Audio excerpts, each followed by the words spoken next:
These pictures very much tell you India's COVID-19 story. From the first wave to a period of relative calm to now what experts are calling a deadly second wave. The number of cases has increased at an alarming pace in the past few weeks. The number of deaths has also been rising consistently.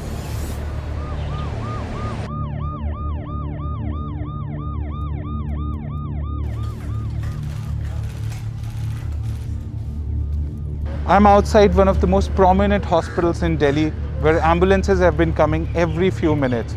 The scenes are not very different in other cities like Mumbai and Bangalore. But not every patient who comes gets a bed straight away. And that is causing massive anxiety to patients and their families.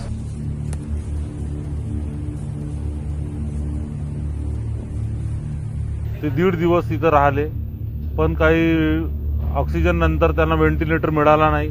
अति आवश्यक होती व्हेंटिलेटरची, पण आम्हाला एक phone आला त्याच्यानंतर अमरावतीवरून का इथं बेड अवेलेबल आहे. मग आम्ही आपले पेशंट इथं आणले. The period between March to November last year saw many hospitals, including this one, battle several peaks. Then came a significant drop in cases.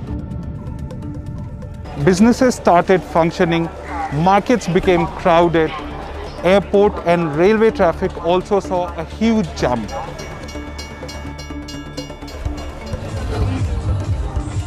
Dance clubs, malls, gyms and swimming pool all started functioning at full capacity. Crowded festivals like Holi and very recently the Kumbh Mela were also being organized. Big election rallies were held in 5 poll-bound states. And one thing was common among all of them. COVID safety protocols were not being followed. People were not maintaining social distancing and were not wearing masks. It seemed India had defeated the dreaded virus. But as it turns out, it was a mistake, a big one. Now doctors say they have to bear the brunt.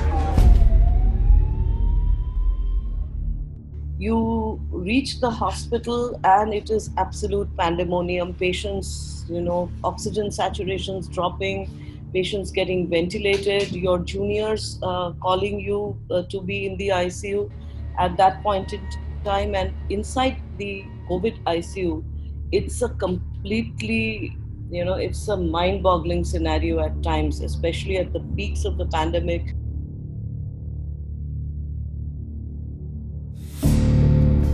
Healthcare systems in many Indian cities are already overwhelmed.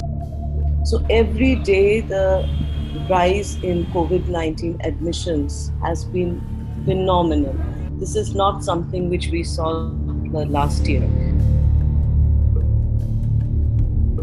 Reports about shortage of life-saving drugs, ICU beds and oxygen have started to come from across the country.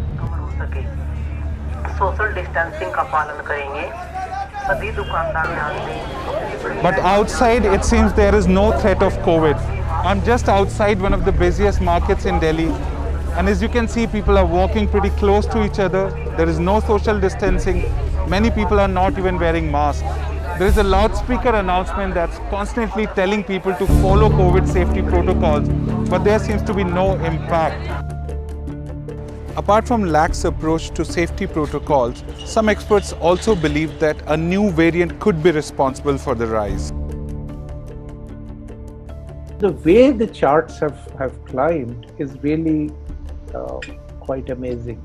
We went from 10 million to 11 million cases in 66 days, from 11 to 12 million in 34 days, and 12 to 13 million in about 15 days.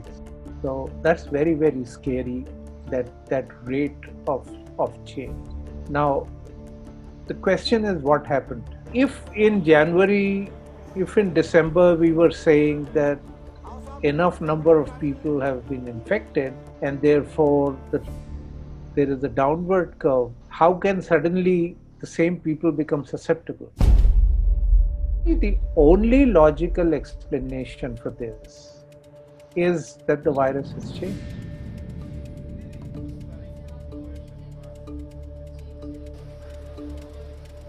Experts say time is running out and India needs to take some stringent, urgent action to halt the spread.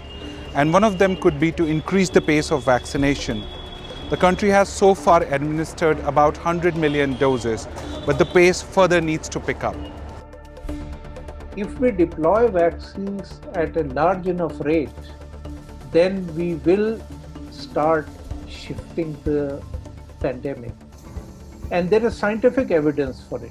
If you look at Israel, if you look at UK, the experience there shows that if you get roughly 40% of your population vaccinated, then you bring the pandemic almost to the baseline. Unfortunately, we are very far away. Some experts also believe that a limited lockdown could also help in halting the spread. But lockdowns are a tricky business in India. A harsh lockdown like the one we saw last year makes millions of people jobless overnight. So what is the way out? Is it too late to halt the spread? Well, experts believe a mix of strategies could help.